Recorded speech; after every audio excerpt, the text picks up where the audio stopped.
अरविंद केजरीवाल को बेल, पकड़ा गया ईडी का गिरफ्तारी घोटाला, ईडी की बोलती बंद। नमस्कार, मैं हूं रचना सिंबाल। राउज एवेन्यू कोर्ट ने 20 जून शाम 8 बजे दिल्ली शराब नीति घोटाले के मनी लॉन्ड्रिंग केस में सीएम अरविंद केजरीवाल को जमानत दे दी।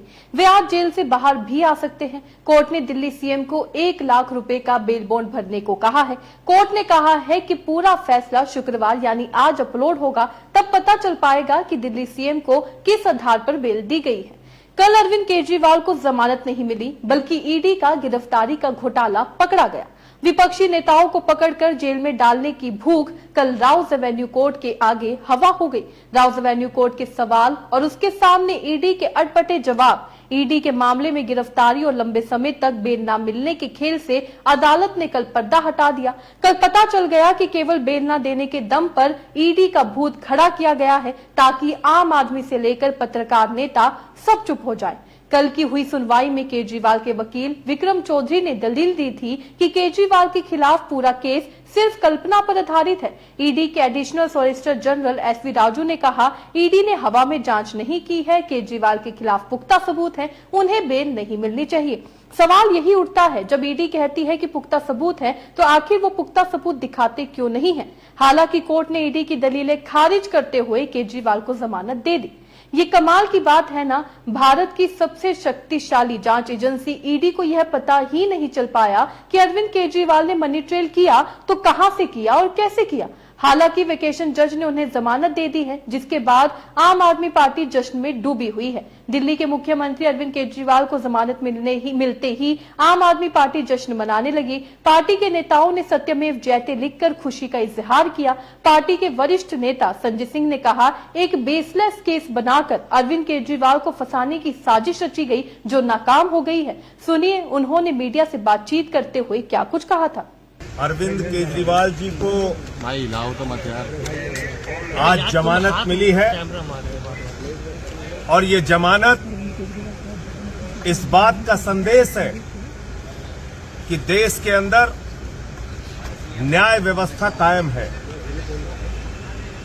एक झूठा, बेबुनियाद, फर्जी तथ्यों के आधार पर केजरीवाल और आम आदमी पार्टी की राजनीति को खत्म करने के लिए जो मामला बनाया गया था, भारतीय जनता पार्टी के द्वारा बनाया गया था, बीजेपी की सरकार के द्वारा बनाया गया था, आज उस अभियान पर, उस मुहिम पर, उस गंदी साजिश पर न्यायपालिका का तमाचा पड़ा है।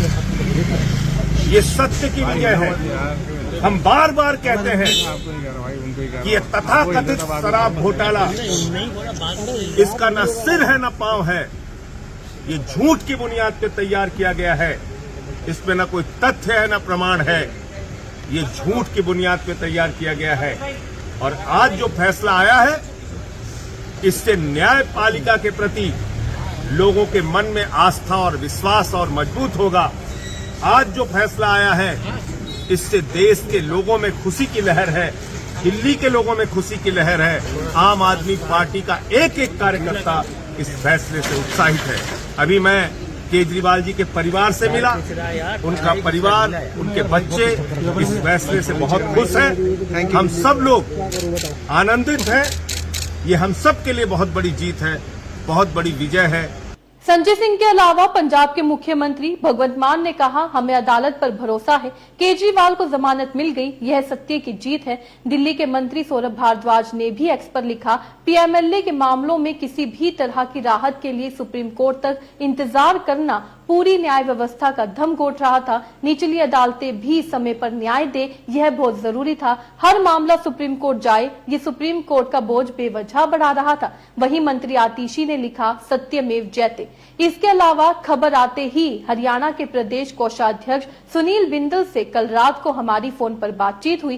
केजरीवाल को जमानत मिलने पर उन्होंने कहा कि सत्य परेशान हो सकता है, लेकिन पराजित नहीं। उन्होंने कहा, दिल्ली के सीएम केजरीवाल को जमानत जमानत मिलने पर पूरे देश में खुशी की लहर है। उन्होंने आगे कहा कि यह पूरी जीत नहीं है, संघर्ष अभी बाकी है। आम आदमी पार्टी के दो बड़े नेता मनीष सिसोदिया और सत्येंद्र जैन अभी भी जेल में हैं। जब तक हमें इंसाफ नहीं मिलता तब तक ये संघर्ष जारी रहेगा। हम न्यायपालिका का धन्यवाद करते हैं। सत्यमेव जयते। आपको वो तस्वीर याद है जब केजरीवाल को गिरफ्तार कर ले जाया जा रहा था? उस समय दावा तो ऐसे किया गया जैसे सभी खुलासे बस कुछ ही दिनों में हो जाएंगे। क्या क्या आरोप लगाए गए? क्या आपको याद है ईडी ने कोर्ट में केजरीवाल की जमानत का विरोध करते हुए कहा था कि वह मुख्य साजिश करता है।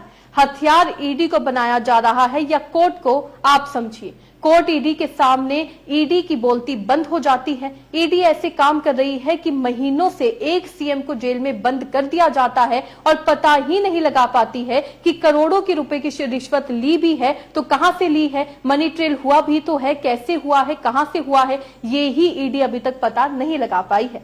हालांकि अदालत ने राहत देने से पहले केजरीवाल को दो शर्तें जो है उन पर रखी हैं। केजरीवाल अदालत के द्वारा पहली शर्त है कि वे जांच में बाधा डालने या गवाहों को प्रभावित करने की कोशिश नहीं करेंगे। दूसरी शर्त रखी गई है, जरूरत पड़ने पर अदालत में पेश होंगे और जांच में सहयोग करेंगे। बड़ी बात यह है कि अरविंद केजरीवाल को कल जमानत मिल गई और आज वो जेल से बाहर आ सकते हैं। सूत्रों के द्वारा ये खबर आ रही है। वहीं आम आदमी पार्टी के द्वारा कल प्रदर्शन भी किए गए। दिल्ली वासियों में भी खुशी की लहर देखने को मिली। किस तरीके से उनके सीएम अब जेल से बाहर आने वाले हैं, उनके कार्य भी होंगे। आप सभी जानते हैं दिल्ली वासी पानी की समस्या से जूझ रहे हैं। उसको लेकर दिल्ली की जल मंत्री आतिशी भी आज से जो है अनशन पर बैठने वाली है। कुछ ऐसे ही बातें हैं। अगर बात की जाए ईडी की, तो ईडी ने अरविंद केजरीवाल को गिरफ्तार ये कहकर किया था कि वो मुख्य साजिश करता है। लेकिन जब भी कोर्ट में मामला आता है और कोर्ट जब सवाल पूछता है तो ईडी अटपटे जवाब देती हुई नजर आती है या फिर चुप्पी साध देती है। संजय सिंह के मामले में ईडी ने चुप्पी साध दी थी और अरविंद केजरीवाल के मामले में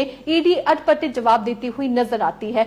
ईडी के द्वारा कहा जाता है कि उनके पास पुख्ता सबूत है। सवाल यही है कि अगर आपके पास पुख्ता सबूत है तो आप उसे दिखा क्यों नहीं देते हैं? क्यों नहीं आप जमानत का विरोध करते हैं? अगर आपको इतना यकीन है कि वो मुख्य साजिश करता है तो आप कोर्ट में सबूत दिखा दीजिए और जमानत का विरोध कीजिए। लेकिन सिर्फ और सिर्फ ईडी बातें करती हुई नजर आ रही है। ये कितनी दुर्भाग्यपूर्ण बात है कि आज हमारे देश की सबसे शक्तिशाली जांच एजेंसियां सीबीआई और ईडी किसी पार्टी के इशारे पर काम कर रही है। ऐसे आरोप इन पर लग रहे हैं। आखिर जनता भरोसा कैसे करे? आपको क्या लगता है? अपने राय कमेंट में लिखकर जरूर बताइएगा। इसी तरीके से देश और दुनिया से जुड़ी हर छोटी सी बड़ी अपडेट के लिए FBN यानी फ्रंटलाइन ब्रेकिंग न्यूज के साथ बने रहिएगा।